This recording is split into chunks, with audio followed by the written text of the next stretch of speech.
If you could choose first, would you take the land that looked best or protect the relationship standing beside you? Abram and his household had returned to Canaan. God had blessed him with livestock, silver, and gold. His nephew Lot also had flocks, herds, tents, servants, and growing responsibilities. Their success created an unexpected problem. The land could not support both households together. Water and grazing ground were limited. Abram's herders and Lot's herders began to quarrel while the Canaanites and Perizzites were also living in the land. These were not abstract numbers on a page. Crowded pasture meant hungry animals. A disputed well could threaten an entire camp. Workers may have felt pressure to defend the interests of the household that employed them. If the leaders ignored the tension, small arguments could harden into lasting division. A blessing had become a source of tension. Abram could have insisted on his age, leadership, or earlier call. He could have chosen the best territory and told Lot to accept what remained. Instead, Abram moved toward peace. He reminded Lot that they were family. There was no reason for hostility between them or between their workers. The land was open before them, so Abram proposed separation. More remarkably, he offered Lot the first choice. If Lot went one way, Abram would go the other. Abram did not deny the problem or demand that everyone simply feel peaceful. He changed the arrangement, creating the conflict. His solution protected the relationship while giving each household room to flourish. Peace required a practical decision, not only kind words. From the ridge, Lot looked across the Jordan plain. It was well-watered, green and inviting, stretching toward Zoar. To a man responsible for large herds, it looked like the obvious advantage. Lot chose the whole plain and traveled east. The two households separated peacefully. Abram remained in Canaan while Lot moved his tents near Sodom. For Lot, the choice may have felt responsible and efficient. His animals needed water and the plain promised abundance.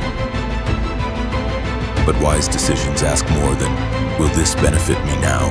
They also ask, what kind of environment am I moving toward and what might it shape in me?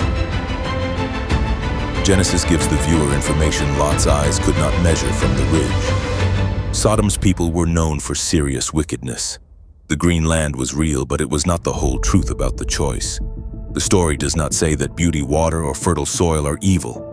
It warns us that an attractive opportunity can hide dangers when we judge only by immediate appearance.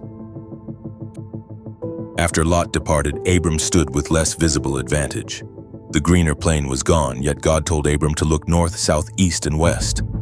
The land around him was connected to the promise, and his future family would become too numerous to count, like the dust of the earth. Abram was told to walk through the land, to see it not merely as what Lot had left behind, but as a place held within God's purpose. He moved his tents near the great trees of Mamre at Hebron. There he built another altar. Once again, Abram's life was marked by a tent and an altar. The tent said he did not possess everything yet. The altar said his confidence did not depend on winning the first choice. Abram's generosity was not weakness. It was strength under control.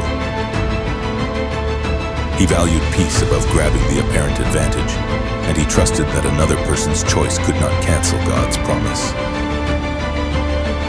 There are moments when conflict grows because two people want the same space, recognition, opportunity, or resource. Peace does not always mean staying in the same arrangement, and sometimes wise separation is necessary, but it can be handled without bitterness, humiliation, or revenge. Generosity does not mean having no boundaries, and peace does not mean accepting injustice. In this story, both men had a legitimate need for land. Abram's example is the willingness to surrender first choice when trust and relationship are worth more than immediate advantage. This story also teaches us to look deeper than first impressions. The option that shines brightest may not be healthiest. The less impressive path may hold room for character, worship, and long-term purpose. Lot looked and chose what seemed best. Abram gave him that freedom and trusted God with what remained. When you face a choice, what matters most to you, gaining the visible advantage or acting with peace, generosity, and wisdom?